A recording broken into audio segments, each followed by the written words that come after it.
ಕೃಷಿಕ ಸಮಾಜದ ಚುನಾವಣೆಯಲ್ಲಿ ಪ್ರತಿ ತಾಲೂಕಿನಿಂದ 2 ಪದಾಧಿಕಾರಿಗಳು, ಜಿಲ್ಲಾ ಮಟ್ಟಕ್ಕೆ ಮತ್ತು ರಾಜ್ಯ ಮಟ್ಟಕ್ಕೆ ತಲಾ ಒಬ್ಬ ಪ್ರತಿನಿಧಿಗಳು ಆಯ್ಕೆಯಾಗಿದ್ದಾರೆ. ಹರಪನಹಳ್ಳಿ ತಾಲೂಕಿನಿಂದ ವಿಜಯನಗರ ಜಿಲ್ಲಾಧ್ಯಕ್ಷರಾಗಿ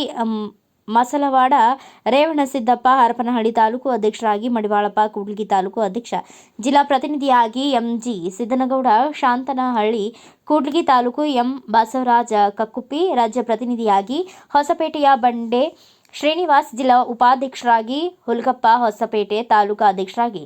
ಹಡಗಲಿ ತಾಲೂಕಿನ ಕೃಷ್ಣಪ್ಪ, ತಾಲೂಕು ಅಧ್ಯಕ್ಷರಾಗಿ ಬೆಟ್ಟಪ್ಪ ಉತ್ತುಂಗಿ ಇವರು, ಜಿಲ್ಲಾ ಪ್ರಧಾನ ಕಾರ್ಯದರ್ಶಿಯಾಗಿ ಕೊಟ್ಟೂರು ತಾಲೂಕಿನಿಂದ ಜಿಲ್ಲಾ ಪ್ರಧಾನಿಯಾಗಿ ಜೆ ಮರುಳು ಸಿದ್ದಪ್ಪ, ಕೊಟ್ಟೂರು ತಾಲೂಕು ಅಧ್ಯಕ್ಷರಾಗಿ ಜಿಲ್ಲಾ ಖಜಾಂಚಿಯಾಗಿ ನಾಗೇಶ್ ಆಯ್ಕೆಯಾಗಿದ್ದಾರೆ.